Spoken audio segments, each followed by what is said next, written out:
Yeah, no, we can. Okay, we're going to start this meeting. Welcome aboard. Thanks to everyone that showed up here. If the city clerk could call the roll. Council Mercia. Here. Council Dakota. Here. Council Gitche. Here. 3 present. Thank you very much. This is May 23rd, Thursday. We're taking our senior subcommittee on the road. What better place to come than but to the senior center? Before I begin, I want to introduce members of the board. Eric Gitchia, City Councilor John Dakota, our City Clerk Michael Geary. From the City Council's office, we have Sakari Chow, City Councilor. We have Belle Dominguez from the City Manager's office, the head of the DEI, Diversity, Equity, and Inclusion. We have our director here, Kim Gagnon. Thank you very much. We have LTC Broadcasting. It isn't live, it'll be recorded at a later date. Is there anybody here that would like to come? This was a motion presented by one of our city councilors, I think it was you, Eric, to take this show on the road, to go to the senior center and see if there's anybody that has any problems, concerns, or issues. Okay.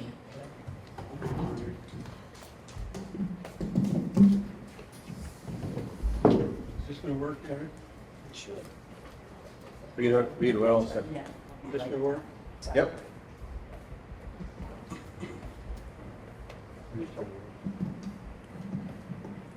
Okay. First of all, I want to thank you for coming on the road. It's good to have you here. I'm Ken Harkins. I live at 110 Bigelow Street, Lowell, Mass. And I want to just bring it to the attention of the people that back in July, when we was having an election, this was brought to a councilor's attention, the conditions here, because my wife, my sister-in-law, and others were getting a hacking cough from being here because the bins weren't clean. Since they've been cleaned, they've got that World War II stuff out of it, whatever, from the old DPW. It's much better for them to have bingo and enjoy it. But the other thing I wanted to bring up is, after my brother-in-law and I brought it to Eric Getchner's attention about the conditions here, I do appreciate Eric having it taken care of. But one thing that did come to my mind was when I was here, I found a pile of dirt for 3 weeks sitting in the same place, 2 different places where they lifted the brush, the cleaning machine lifted the lever up. When they got through cleaning, they just didn't forget to pick up the dirt. And they left it there for about 3 weeks. It's cleaned up today. I was going to bring it to your attention, but they cleaned it, so I can't show it to you. But I do commend everybody for what they've done, and I hope that it doesn't backslide and get into this condition again. I do appreciate the time and effort that people put into this, and especially the janitorial staff, and perhaps the director will be more involved in what's going on and be able to take care of it. Thank you. Well, thank you, Ken. Does anybody else have anything they want to bring up? Just anything in general in the city, because this is a city council senior subcommittee, meaning that if there's anything in the city that you also want to bring up, it's not just exclusive to the senior center itself. So if there's anything that anyone would like to comment on, let me just get your mic. Oh, I don't want a mic. You'll have to. Do I need a mic? Sure you do. I don't like this. Don't worry. Okay. I went to stopped in the mayor's office earlier this week, I think it was. So I just want to say this again because I think it's a good idea. This is about my 4th year here in Lynn, and I bought at Boot Mills, and I faced the river. And the first year it was really nice, and then all of a sudden I got up one day and looked out the window, and I see this big orange, black, yellow graffiti thing across to me. I'm like, oh no. So as the last year or two has been going by, I've noticed a lot more's gone in there.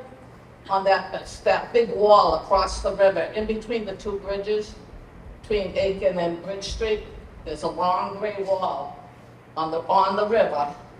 And my suggestion was to paint that wall, and then especially with the summer thing coming up, either maybe the people could do a mural or something on it, or if the graffiti people want to do graffiti, maybe you can block it off in sections and do something like that.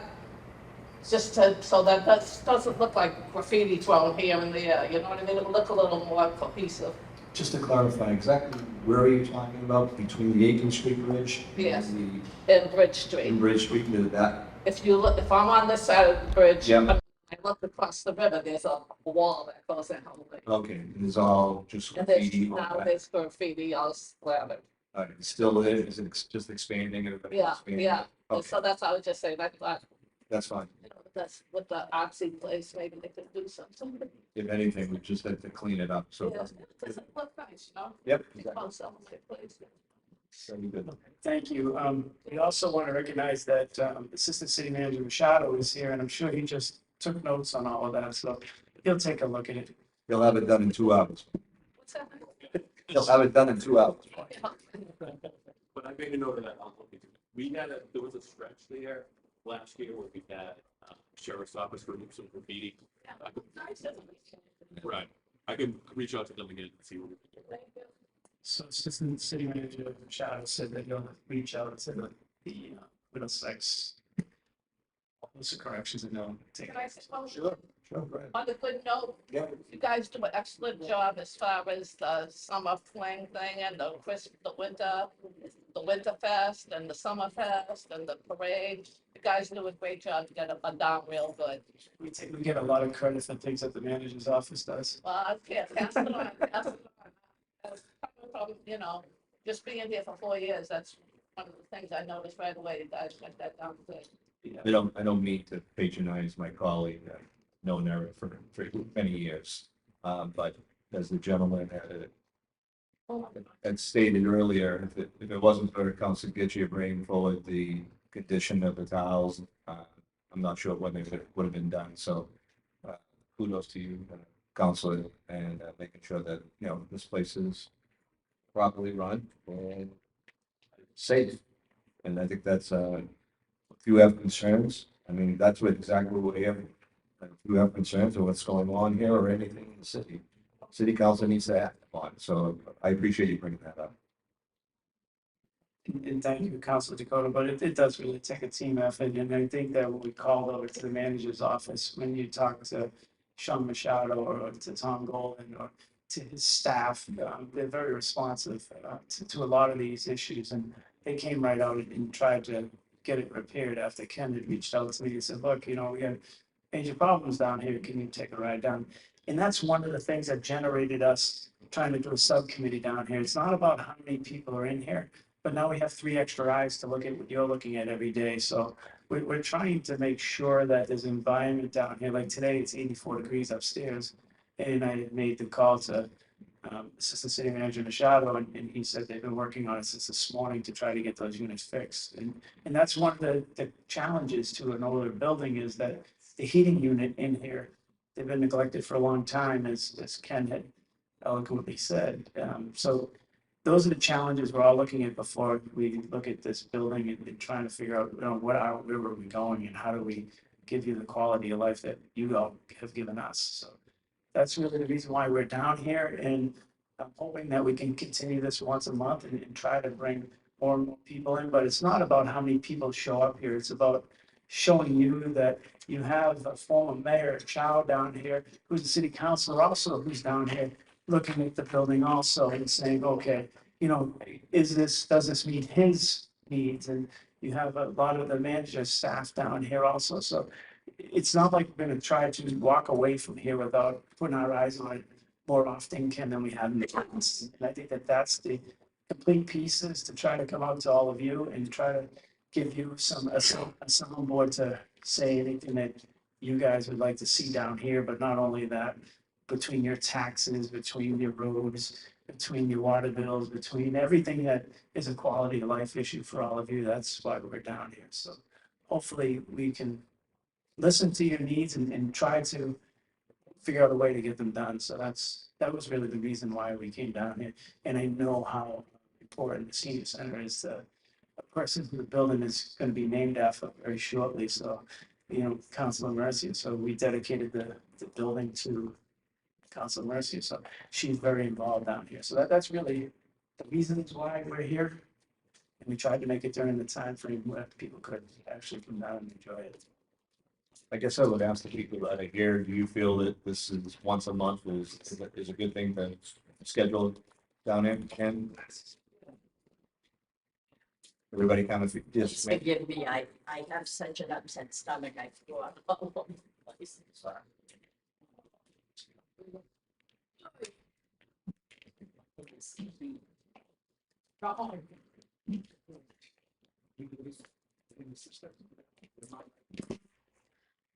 My name's Maxine Farkas, and I live at Western Avenue Lofts.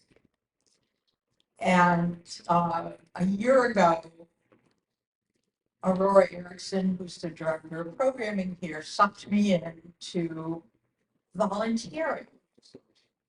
And I have been involved in developing an arts program here.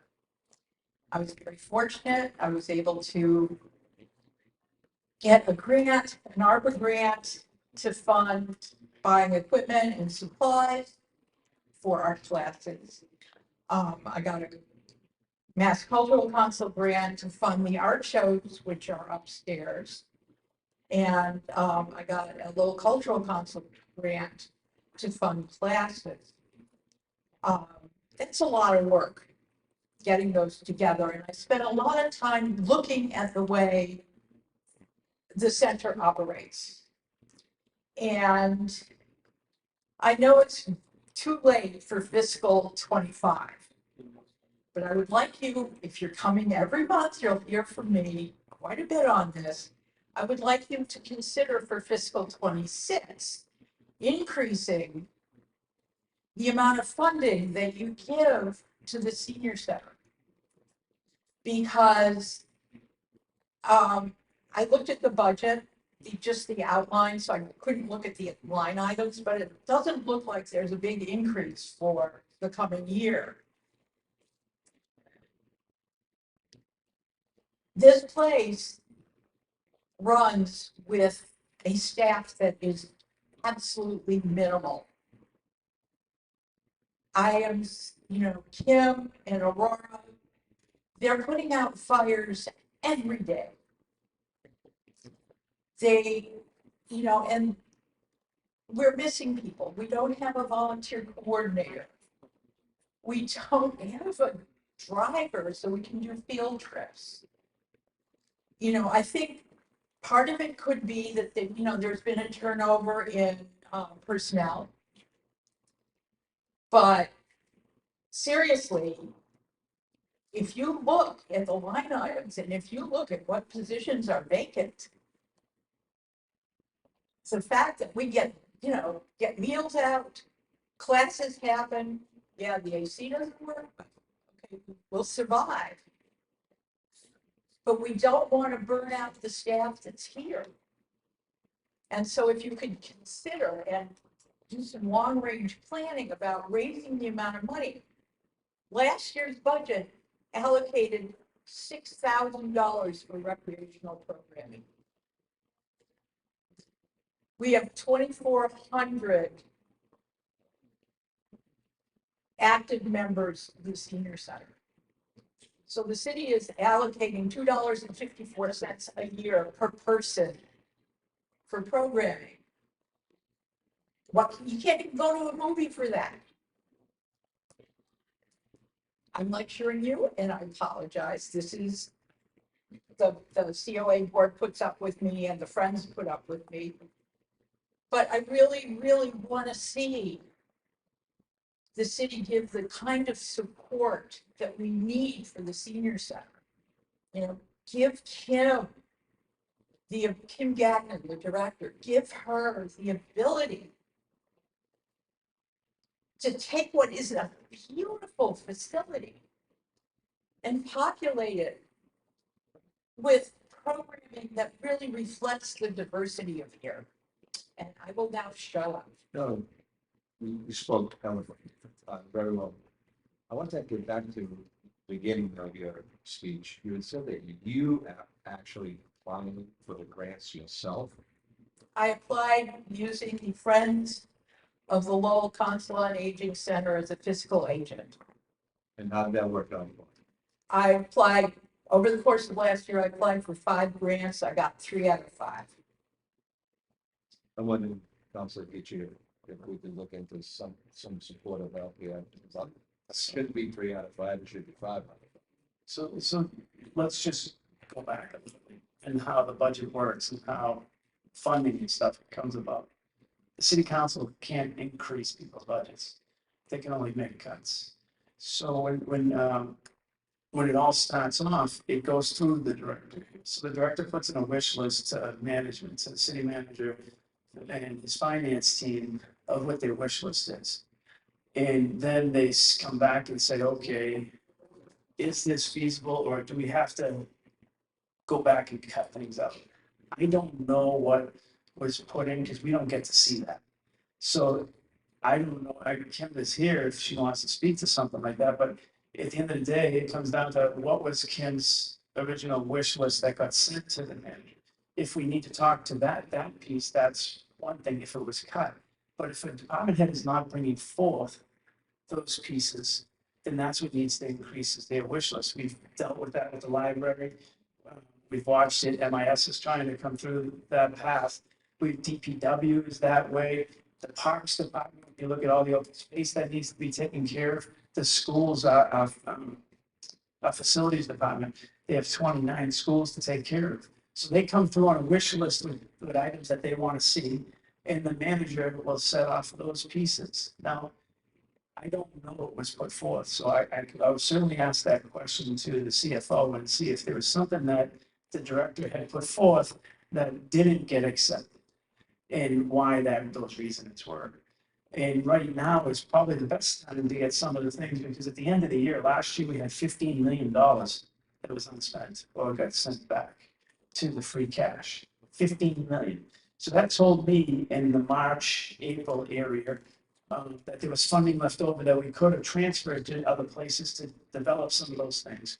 So that's where the questions come in for us at the city council, because we're seeing the funding go back. So that tells us that everybody's needs were met that was in the goals of the administration and the goals of the council that were proposed to us. So I hear what you're saying, but on our end, we cut and we can listen and we can go to the manager to support. So the support piece is when someone comes to us and says, look, these meetings are for that reason, so you're telling us this, and we're saying, okay, we will ask the manager because we want to support that direction. We're going to support that direction. How do we get to that point? Right now, there's some heavy issues going on in the city with the budget. Between the trash has increased, the population of people, just everything from lights to electricity to just watching this budget grow. So there has to be a management piece within it. But I do agree with you. We should share goals and we should push them from the backside, but we have to be made aware of it. And that's really why we're on the road trying to figure out things like you're saying. If you're applying for grants in a position, I would agree with Council Dakota that, what were the 2 that you didn't get? Let's look at those and see, is there a better way that we can, right? I don't know. One of them was the Cummings Foundation, and the other one was the Greater Lowell Community Foundation LeClaire Elder Services Grant. I think How much were each of those grants for? the Cummings was instituting a new program, a 3-year operating fund kind of program.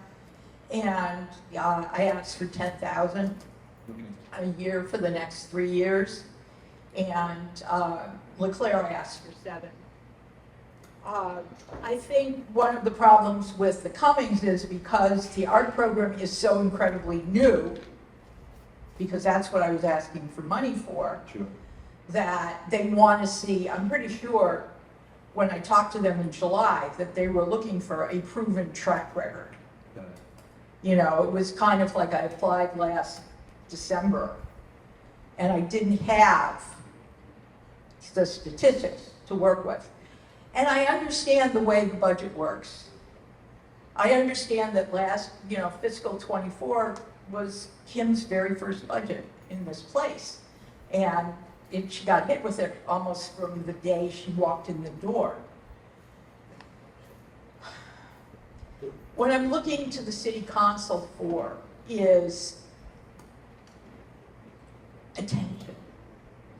I'm coming and speaking before you because people don't pay attention to the senior center in the way that I feel they should. And if I don't come to you, if I don't go to LTC, if I don't, make a lot of noise, no one's gonna, Kim's restrained because she's a city employee. I'm not. I'm a volunteer. I can say whatever I want. Would you mind if I had Kim come up for one moment?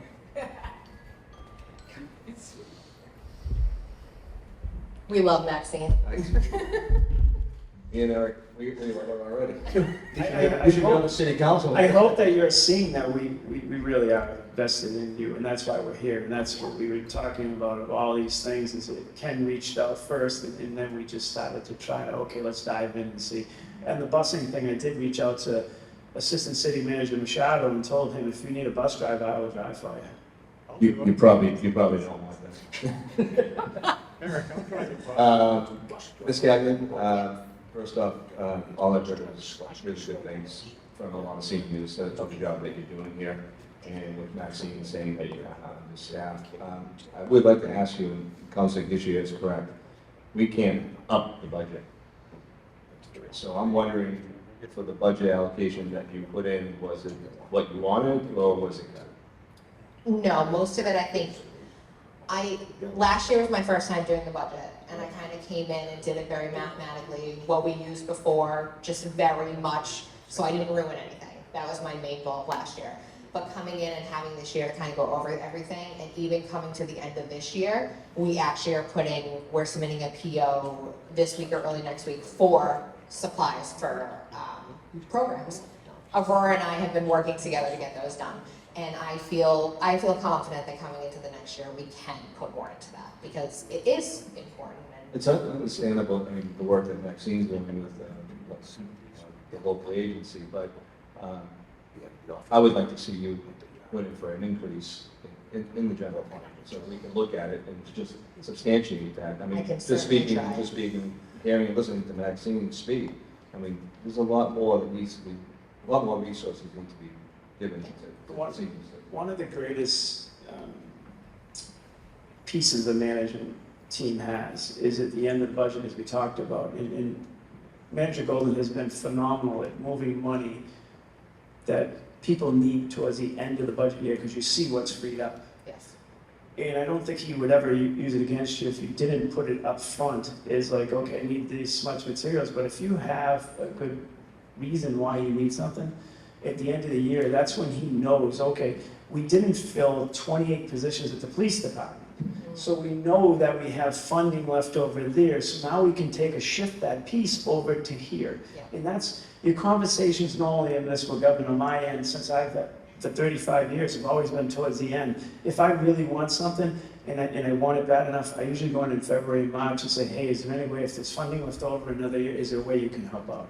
And the manager is very good at understanding that this is how you get a lot of things done quietly, and you'll get all your funding sources there. As Councilor Dakota said, you gradually increase into your materials that you need and your supplies. But if you came in and said tomorrow, okay, I need $30,000 in supplies, and you never had a supply line, it's very hard to get past. But if you came in March and you said to the CFO Baldwin or to the manager, look, here's a need, and I can do this within a period before June 15th, there's a very high likelihood you'll find that money because of the reason. And I think that you've done a phenomenal job at understanding that if you got into him in the last few weeks and you said, okay, here's my need, can you help out? It's perfect timing. And anybody who comes into a budget season new, fresh, does exactly what you did. They read what was there in the past, and they say, okay, what's my cost? I'm gonna add 5% to it. Just, it's a comfort zone in the beginning because there's a lot of unknowns. And that's the smart way of doing it in government. And then afterwards, you start moving your puzzle to where you want it to be. So I think you're making headway, and maybe we just, and I do think in the conditions of the building, we're making headway. And I think in the end, we're gonna see a phenomenal senior center down here because of your passion for it, and this council's passion for it. You wouldn't see people here like you have here, you know, and you know, they've done really well. So I thank you for even understanding municipal finance, because a lot of people don't understand that. They think, here's my lines, and that's what I got from the beginning of the year to the end of the year, and I can't move. But a simple conversation to someone, a simple phone call, simple what you're doing is saying to us, look here, that's the easiest way to make corrections, and then the manager will fight forward. So I think you did the right thing. Thank you. Very good. Maxine, nice job. Thank you. Can I ask, just throw one thing at you? Sure. Statistics. In the last year, we had an art show. We've had 4 shows up there. In the last year, 55 individuals over the age of 60 have shown their work. 35% of those people have never shown artwork before. They have never allowed themselves to present what they do to the public. And what we're finding is people are getting excited about showing what they can do. And there's a lot of literature about the importance of creativity and in keeping cognitive issues at bay. So I just wanted to throw that out. These are the stats I'm going to throw at Cummings if they ever ask me again to apply. Well, I just turned 62 last month, and I'm retiring at the end of June, and I can't paint a stick with leaves on it, so I'll probably come down here and ask for a little bit of help. Thank you again, Maxine. You're welcome. Thank you. Did Councilor Chow or anybody over there have anything they wanted to add, or is there anything that Assistant City Manager Chow, could you just grab the mic, please? This is real quick.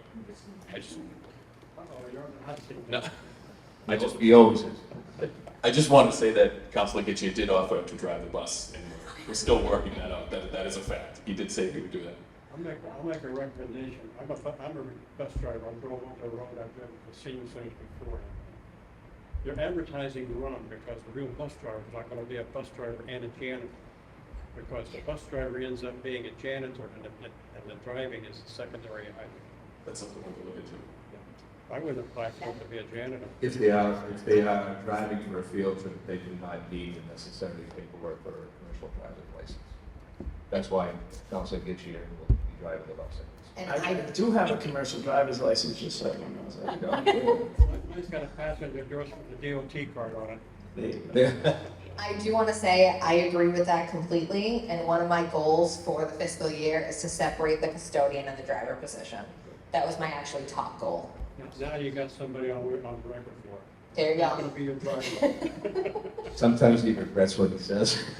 I'm okay with that, but it'd take me out of my element. That's all I had. Thank you, thank you. Does anybody else have anything to add? If we don't see anyone else, then we'll Make a motion to adjourn.